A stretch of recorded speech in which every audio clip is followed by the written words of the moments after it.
हम लोग की जिंदगी समझ लीजिए एकदम मतलब कि जहर खाने वाली जिंदगी हो गई है। क्योंकि एक कहावत है, आदमी की जवानी उसका चलता हुआ रोजगार, औरत की जवानी उसका कमातुत भतार। ये क्या विकास हो रहा है हमें बता दीजिए। कि पहले के जमाने में एक मंदिर के लिए आप लाखों लोग को उजाड़ेंगे, पता खाली वही आस्था है, मुस्लिम की आस्था नहीं है। अच्छा, यहाँ भी 6 मस्जिदों को उजाड़ेंगे तो वो आस्था नहीं है। तो क्या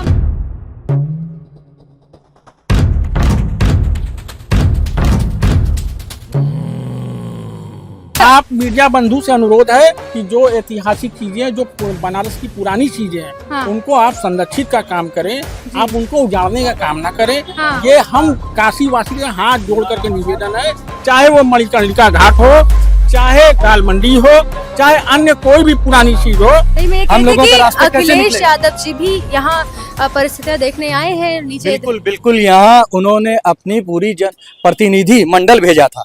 ठीक है, खुद आए हैं। हम खुद समाजवादी हैं। अच्छा, अगर आप ऐसे देखेंगे, मैं राष्ट्रीय सचिव हूँ। तो ठीक जैसे है, साहब और मैं जैसे- पीड़ित भी हूँ। वहाँ से घुसूंगा चौक से नेशनल तक, मैं एक सर्दे तोड़ता चला जाऊंगा। जिन हाथों में ताकत है तिलक लगाकर सत्ता में बैठाने की, उन हाथों में ताकत है सत्ता से नीचे भी गिराने की। जनता की ताकत एक सत्ताधारी को पता होती है। और वर्तमान में हम बनारस के उस पवित्र जगह पे खड़े हैं जहां काशी नगरी कहा जाता है, भोले बाबा की नगरी कहा जाता है। और वहीं से कुछ दूर दाल मंडी मार्केट पड़ता है जो कि बहुत पुराना होता है। इसका अंदाजा आप लगा लीजिए कि इंदौर का राजवाड़ा हो, चाहे दिल्ली का सरोजनी मार्केट हो, इसी प्रकार से काशी विश्वनाथ की ये जो नगरी है, यहाँ का दाल मंडी जो है बहुत प्रसिद्ध जो है, ये माना जाता है मार्केट। दिक्कत नहीं है लोगों को विकास से, दिक्कत नहीं है लोगों को देश आगे बढ़े, दिक्कत है लोगों को कि उनको उनके साथ न्याय हो, उनको सही मुआवजा मिले। और यही दुकानदारों की यही दिक्कत है कि देखिए किस प्रकार से धूल उठ रही है और कैसे यहाँ के जो है मार्केट डाउन हो रहा है। यहाँ लोग आना पसंद नहीं कर रहे हैं, लोगों में भय पैदा हो चुका है। तो लोग ये कह रहे हैं कि यहाँ पगड़ी होती है। जैसे कोई व्यक्ति फ्लैट खरीद लेता है, फ्लैट खरीदने के बाद हर महीने मेंटेनेंस का जो है दान देता है, वैसे यहाँ दाल मंडी में पगड़ी होती है जो 80 लाख 45 लाख इकट्ठा जमा कर देते हैं, दुकान का खरीद लेते हैं एक तरह से, और उसके बाद मेंटेनेंस का चार्ज हर महीने देते हैं। तो अग्रवाल जी, क्या लगता है ये जो विकास के तहत सब चीजें हो रही हैं इस जगह पे, दाल मंडी पे, वाराणसी के, तो ये सही है? विकास होना देखिए खराब चीज नहीं है, विकास होना चाहिए, लेकिन उसका एक दायरा होना चाहिए, कोई नियम होना चाहिए, कोई कानून होना चाहिए। हाई कोर्ट है, सुप्रीम कोर्ट सब बना, ठीक है, कुछ वो भी आदेश दे रही है तो उसका तो सोचना चाहिए ना। अब समझिए सरकार इतनी चौड़ाई जो कर रही है, अगर ये चौड़ाई अगर कम कर देगी, अगर थोड़ा सा कम कर देगी, तो इसमें कितने दुकानदार लोग बच जाएंगे, सरकार का पैसा भी कम खर्च होगा, कितने लोग की जीविका बच जाएगी। हम लोग दुकानदार लोग तो एकदम दोनों तरफ से मर गए हैं ना, मर ऐसे गए हैं कि अब हम लोगों ने मकान मालिक को पगड़ी सिस्टम यहाँ दाल मंडी में चलता है। पगड़ी थोड़ा विस्तार से हमारे बताएं जनता को। पगड़ी मतलब ना एक मुफ्त रकम, जैसे वो दुकान हमको देते हैं, बोलते हैं मुफ्त रकम, एक मुफ्त रकम हमने दे दिया उनको। जैसे 40 लाख दिया, 60 लाख दिया, एक मुफ्त रकम दे दिया, और बाकायदा फिर वो किराएदारी की एक रसीद काट के देते हैं और स्टाम्प पेपर पर लिखते हैं कि हमने इतना रुपया पाया। तो पगड़ी के बाद ये दुकान आपकी हो जाती हाँ, है? पगड़ी के बाद मेरी दुकान हो जाती है। हाँ। एक तरह से तो हम जिसको चाहे बेच दे, उस समय का रेट जो भी मिलेगा उस रेट में हम बेच सकते हैं। आज मेरी दुकान है, जहाँ बैठे हैं, दुकान की कीमत 1 करोड़ रुपया आज से 2 साल पहले हमको मिल जाता है। लेकिन दुकान और मकान ये 2 चीज बाप दादा बना के जाते हैं, वो बेचने की नहीं होती है। और उन्हीं दुकानों को जिससे आप बेचना नहीं चाहते थे एक जमाने में, आज वो टूट जाएंगी, ध्वस्त मलबे में तब्दील हो जाएंगी, क्या कहेंगे आप? हम लोग की जिंदगी समझ लीजिए एकदम मतलब कि जहर खाने वाली जिंदगी हो गई है।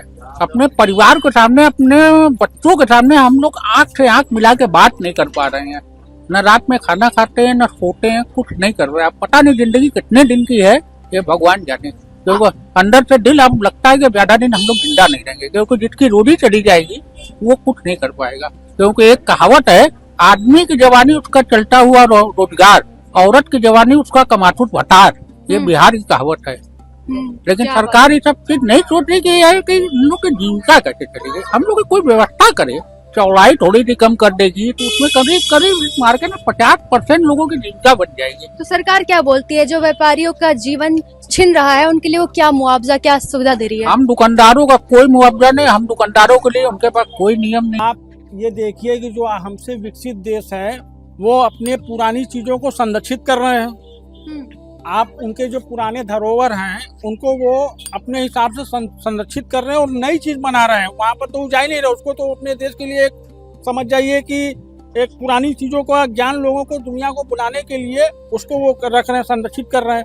आप क्यों कर रहे हैं ये काम? ये तो धरोहर है ना दाल मंडी, यहाँ का तो इतिहास रहा है ना।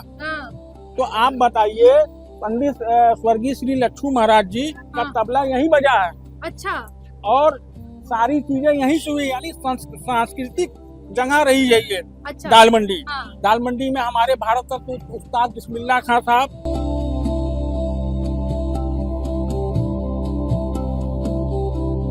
वो उनका आंगन है। अच्छा। दाल मंडी की गलियां, यहीं तो वो शहनाई बजाते थे जो दुनिया में नाम हुआ। आप बताइए कि आप ऐसी हिस्टोरिकल जगह को क्यों बदलना चाहते हैं? तो एक आप मीडिया बंधु से अनुरोध है कि जो ऐतिहासिक चीजें, जो बनारस की पुरानी चीजें हैं, हाँ। उनको आप संरक्षित का काम करें, आप उनको उजाड़ने का काम ना करें। हाँ। ये हम काशी वासी का हाथ जोड़ करके निवेदन है, चाहे वो मणिकर्णिका घाट हो, चाहे दाल मंडी हो, चाहे अन्य कोई भी पुरानी चीज हो। और दूसरी बात, ये दाल मंडी सिर्फ एक मार्केट नहीं है, ये हमारा एक परिवार है। हम परिवार के सभी सदस्य हैं। सदस्यों को कम से कम हम लोगों की जो माला बनी है उसको तोड़ने का काम ना किया जाए। हम लोगों को अपने माननीय योगी जी से हाथ जोड़कर निवेदन है कि हम लोगों को करने ना दिया जाए। जी। किस प्रकार से यहाँ लोगों में दुख व्याप्त है? जी। एक बात और ले लीजिए। हाँ। ये हमारे पास, ये देखिए, आप अपने कैमरामैन से गइए, दिखाइए। हमारे जिलाधिकारी महोदय ने 16 दिसंबर, इसको देख लीजिए आप, इन्होंने अधिसूचना जारी किया और नोटिफिकेशन जारी किया। हाँ। सारे मकानों का गजट किया। हाँ। कहा कि यहाँ देखिए एक लाइन लिखी हुई है, यहाँ पर लिखी है भूमि अर्जन, पुनर्स्थापन, ये सारी चीजें ये करेंगे।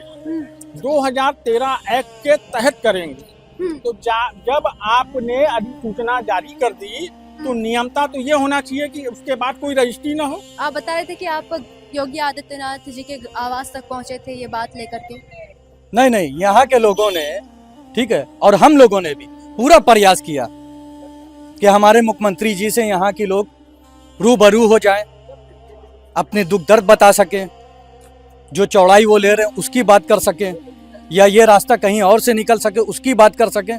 लेकिन हर चीज को जब अनसुना महीनों तक किया गया, तब हम लोगों ने विपक्ष के सबसे बड़े नेता अखिलेश यादव तक जाने का काम आदिल खान ने किया है। अपने मार्केट वालों को लेके हम गए। तो अखिलेश यादव जी आप लोग के सहयोग में हैं? देखिए, कमान किसके हाथ में है, कुर्सी पे कौन है? तो विपक्ष का भी तो सर होता है नहीं, बहुत पहले, बड़ा पहले औहदा। कौन है? इसीलिए मैं पहले जो है उसका दरवाजा हम लोगों ने खटखटाया। हाँ। ठीक है, जब कुंडी नहीं खुली ना, तब हम लोगों ने अपने अखिलेश यादव तक गए, उनको बताया, और उन लोगों ने ये बात को सार्वजनिक किया। और यहाँ तक के, क्या सहयोग मिल रहा है उनके तरफ? और यहाँ तक के सबसे बड़ा मुद्दा, देश की सबसे बड़ी संसद, वहां पे उन लोगों ने उठाने का काम किया है। अच्छा। लेकिन अभी तक चीख जितनी भी उठ रही है, कोई सुनने का काम ही नहीं कर रहा। धरातल पे आए हैं विपक्ष के नेता? कब कान से खूट ये लोग निकालेंगे, कब सुनेंगे? हम वो दिन का इंतजार कर रहे हैं। नहीं, मैं ये कहती कि यहाँ धरातल पे आए हैं सब देखने परिस्थिति। बिल्कुल नहीं, वो तो देखना ही नहीं चाह रहे। अच्छा। वो तो देख ही नहीं चाह रहे हैं। विपक्ष के नेता हम तो देखना उनके चाहते तक हैं। जाने की तैयारी कर रहे हैं, वो सिर्फ हम लोगों को बुला के बात कर रहे हैं। नहीं, मैं ये हम लोगों कहती का कि रास्ता कैसे अखिलेश निकलेगा? यादव जी भी यहाँ परिस्थितियाँ देखने आए हैं नीचे। बिल्कुल बिल्कुल, यहाँ उन्होंने अपनी पूरी प्रतिनिधि मंडल भेजा था। ठीक है, खुद आए हैं? हम खुद समाजवादी हैं। अच्छा। अगर आप ऐसे देखेंगे, मैं राष्ट्रीय सचिव हूँ, तो ठीक है, जैसे साहब और मैं जैसे- पीड़ित भी हूँ। मेरी हम बात अभी समझ रही हम हूँ। अभी अपनी पहचान इसलिए नहीं बताना चाह रहे थे कि मैं पीड़ित हूँ। इस समय मैं नेता की बात नहीं कर रहा हूँ, मैं पीड़ित की बात कर रहा हूँ। और उन्होंने पूरा प्रतिनिधि मंडल अपना भेजा, और यहाँ तक कहा है कि अगर आवश्यकता पड़ेगी, आप लोग मुझको सिर्फ बताने का काम करना, मैं जमीन जो पर भी आऊंगा। लोग होते हैं, जो आप सत्ताधारी लोग होते हैं, वो बोलते हैं कि जब बोलते हैं मोदी जी धरातल पे आए, बोलते हैं योगी जी धरातल पे आए, तो क्या अखिलेश यादव जी भी धरातल पे आए हैं? भैया, वो तो कान में तेल डाले हैं, सुनने की बात नहीं कर रहे हैं। धरातल पे आने की बात तो बहुत दूर की है। जो मेरा मुद्दा संसद तक उठाया, हाँ। वो मेरे लिए ना पहले है। जी जी। उन्होंने कहा है कि एक आवाज दो कि मैं यहाँ तक भी आऊंगा, लेकिन कुर्सी पे आप हैं, तो हम इसीलिए उनको नहीं बुलाना चाह रहे हैं। हम तो चाह रहे हैं कि पहले आप मेरी बात सुने, तो आप इसका रास्ता निकालें। कोर्ट तक जब ये बात जाती है तो अखिलेश यादव का किस प्रकार से यहाँ सहयोग रहेगा? उन्होंने कहा कि जिस हद तक आपको सहयोग चाहिए, ठीक है, हाई कोर्ट से लेके सुप्रीम कोर्ट तक, जहां तक भी आप लोगों को सहयोग चाहिए हम देने को तैयार हैं। इसी मकान को तोड़ा गया है अच्छा, तो और इसमें इसकी स्टे रजिस्ट्री लगा था? नहीं, इसकी रजिस्ट्री भी नहीं हुई है। अच्छा, बिना रजिस्ट्री के इस मकान को लेने का काम कर दिया गया है। और इस मकान को आप कैमरा दिखाइए, कहीं से जर्जर दिख रहा है? जी नहीं, कहीं से- ये अभी लेटेस्ट बनाया गया है अच्छा, और नए मकान को आपने जर्जर दिखा दिया, तो अच्छा। आप समझ सकते हैं कि जमीन पे ये क्या चीज को क्या दिखा रहे हैं। तो तोड़ने के बाद अब सरकार क्या बोल रही है? तोड़ने के बाद ये तो पूरा गिराने के चक्कर में थे। अच्छा, इस चीज को तो इस मकान मालिक ने आके बाद में बताया, हाँ, उस चीज को आके बाद में बताया। ठीक है। तो फिर अब ये इसके जर्जर कहाँ से? तो जब मकान मालिक ने बात कही उसके बाद क्या कुछ होने की अब संभावना उसके है? बाद बैक हुए वो, ठीक है। आप जब किसी चीज को लिए नहीं तो उसको तोड़ने का क्यों काम कर रहे हैं? यानी ये मकान एक तरह से खुद में एक कहानी बता रहे हैं कि यहाँ स्टे था, यहाँ रजिस्ट्री नहीं हुई थी और फिर से तोड़ दिया गया। जब मकान मालिक ने अपनी बताया बात ना। रखी, कि आपके पास रास्ता नहीं मिल रहा तो किसी ना किसी रास्ते से आप आ जा रहे हैं कि मकान मालिक उनके तक आ जाए, और जिस ये गति से आ रहे हैं उस गति से ये अभी तक सफलता नहीं पा रहे हैं, ठीक है। इतने महीनों से प्रोजेक्ट चल रहा है, आप सोचिए कितना मकान ले पाए, और वही मकान ले पाए जो विवादित थे। विवादित मकान, जो मकान मालिक उसमें नहीं रहता था और किसी तरह का दिक्कत थी, वही लोग बेच पाए। बाकी कोई बेचा उचा नहीं है, कोई दिया नहीं है। इतने महीने में इन्होंने कितना प्रोजेक्ट कहाँ तक गया ये आप ही समझ सकते हैं। आप जमीन पे आए हैं, दिल्ली से आए हैं ना, इस चीज को आप जानकारी लीजिएगा। और दिल्ली से आए हैं तो हमारे दिल्ली वाले नेताजी हैं, प्रधानमंत्री जी, उनको भी संदेश दीजिए यहाँ से वो कि खुद ही काशी वाले उनको बुला रहे हैं। माँ गंगा ने बुलाया था, तो सांसद होते हुए भी क्या माँ गंगा की पुकार नहीं सुन पा रहे हैं? तो वो तो माँ गंगा की पुकार सुन के आए थे, सांसद बन के चले गए हैं, लेकिन काशी वालों की पुकार पता नहीं क्यों उनके कान तक नहीं जा रही है। वर्तमान में हाल ये है कि आज तक इनकी वर्किंग कोई भी लीगल तौर तरीके पर हुई नहीं है। हाँ, दूसरी बात ये है कि अभी ये 3-4 दिन से एक नया प्रकरण लेके आ गए कि मतलब कि जो है कि ये नगर निगम की जर्जर हो गया है, जबकि कोई बिल्डिंग यहाँ पे जर्जर है ही नहीं है। मतलब जो बिल्डिंग जर्जर दिखेगी उसका ध्वस्तीकरण होगा। हाँ नहीं, तो जर्जर होगी तो ना, जब जर्जर नहीं है तो उसको उन्होंने जर्जर घोषित किया, तो ये इनके पास इनका इंजीनियर या कोई भी रिपोर्टिंग आएगी तो वो बताएंगे ना। बिना रिपोर्ट बताए 2 दिन का 3 दिन का वो दे रहे समय, उसके बाद ये तोड़ने आ रहे हैं। अभी कल मंडे है, 9 तारीख को उन्होंने कहा कि मैं आके बिल्डिंग तोड़ूंगा, तो ऐसे चले आएंगे तोड़ने के लिए। अभी एडीएम का एक वीडियो वायरल हो रहा है, उसने ये कहा है कि मैं वहां से घुसूंगा चौक से नेशनल, तो मैं एक सर्रे तोड़ता चला जाऊंगा। मतलब जहाँ जहाँ से वो गुजरेंगे वहाँ से मकान तोड़ते हुए जाएंगे। चले जाएंगे। कोई डॉक्यूमेंट, तो कोई कुछ बात, कुछ मतलब क्या है, वो अधिकारी है कि गुंडा? पहले हमें ये तो बता दे। नहीं। तो विकसित भारत की बात चलती है, व्यापारियों को कैसा बढ़ाने की बात करते हैं लोग यहाँ कैसा प्रदेश विकसित में। भारत? इनके राज्य में कौन सुरक्षित आज तक है, ये बता दे हमें। हाँ, क्या विकास हो रहा है, अच्छा। क्या विकास हो रहा है हमें बता कहते हैं तो कि पहले के जमाने में दीजिए। एक मंदिर के लिए आप लाखों लोग को उजाड़ेंगे, तो वो मंदिर भी तो लोगों की आस्था का केंद्र है। कैसा सका आस्था? मतलब खाली वही आस्था है, मुस्लिम की आस्था नहीं है। अच्छा, यहाँ भी 6 मस्जिदों को वो उजाड़ेंगे तो वो आस्था नहीं है। तो क्या मस्जिदों की तरफ भी बढ़े हैं उनके कदम? मस्जिदों की भी हाँ ध्वस्तीकरण? हाँ हाँ है, उनके लाइन में ही मस्जिद है। अच्छा, तो वो बात का विषय है। पहले मेरा व्यापारियों का विषय है, मेरे जो इधर घर है उसका विषय है। वो तो मस्जिद जब आएगी तो देखा जाएगा उसके लिए क्या होगा, वो तो बात का विषय है। अभी तो इसका विषय है, इसको रोकना है।